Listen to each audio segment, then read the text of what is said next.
Hi friends, அனைவருக்கும் இனிய மதிய வணக்கம். இன்றைக்கி என்ன செய்ய போகிறேன்னு பார்த்தீங்கன்னா, கேழ்வரகு புட்டு தாங்க செய்ய போகிறேன். அதுக்காக வந்து ஒரு சேரு கேழ்வரகு மாவு, சேருனா தெரியும்ல.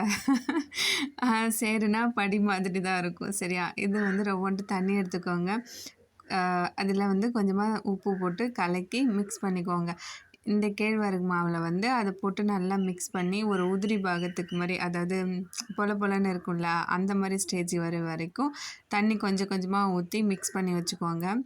எந்த ஸ்டேஜ்னால் இந்த மாதிரி கொஞ்சம் பொல பொலன்னு இருக்கணும், ஈரமாக இருக்கணும்.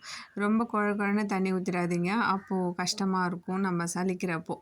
நம்மளுக்கு கேழ்வரகு வந்து புட்டு வந்து பொல பொலன்னு வந்தால் சூப்பராக இருக்கும். சம்டைம்ஸ் வந்து கட்டி கட்டியாக ஆகிடும்ல, அந்த மாதிரி வராது. இந்த மாதிரி ட்ரை பண்ணுங்கள். இப்போ வந்து ஒரு 3/4 மணி நேரம் ஸ்டோர் பண்ணி அப்படியே வச்சுருங்க. ஆனதுக்கப்புறம் இப்படி தான் இருக்கும். இந்த ஜல்லடை இருக்குல்ல, அதில் வந்து பெரிய கண்ணுன்னு சொல்லுவாங்கள்ல, அந்த ஜல்லடை, அந்த கண்ணை வந்து எடுத்துக்கோங்க. அதில் வந்து இந்த கேழ்வரகு மாவை ஊற வச்சுருந்தோம்ல பிசைஞ்சி, அந்த கேழ்வரகு மாவை நல்லா வந்து சலிச்சு எடுத்துக்கோங்க. சலிச்சிட்டிங்கன்னா இந்த மாதிரி கட்டி கட்டியாக உருண்டை உருண்டையாக இருக்கும். அது நீங்கள் அந்த லைட்டாக நீங்கள் தேய்ச்சி விட்டிங்கன்னா அழகாக சூப்பராக வந்துடும். சலிச்சு எடுத்துக்கலாம்.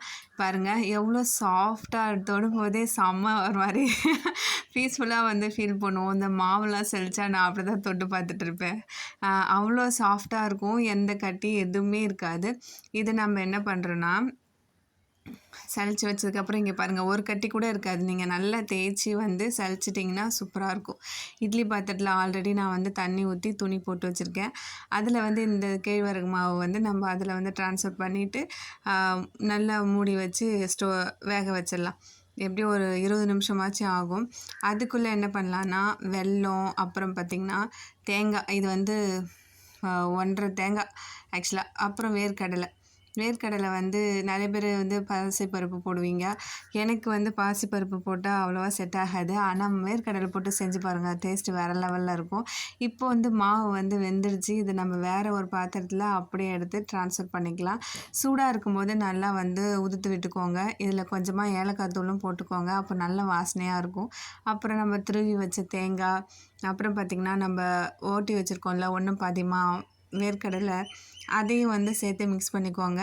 இதெல்லாம் வந்து நீங்கள் சூடாக இருக்கும்போதே செய்யணும், அப்போ தான் வந்து கட்டி இல்லாமல் இருக்கும்.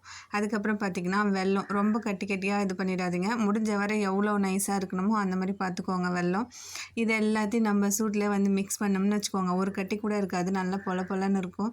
கேழ்வரகு புட்டு ரெடி. இந்த வீடியோ உங்களுக்கு பிடிச்சிருந்தா லைக் பண்ணுங்கள், ஷேர் பண்ணுங்கள், மறக்காமல் சப்ஸ்கிரைப் பண்ணுங்கள். தேங்க்யூ. எப்படி இருந்ததுன்னு கமெண்ட்டில் சொல்லுங்கள். செம்ம டேஸ்ட்டுங்க, வேறு லெவல். டாட்டா, பாய்.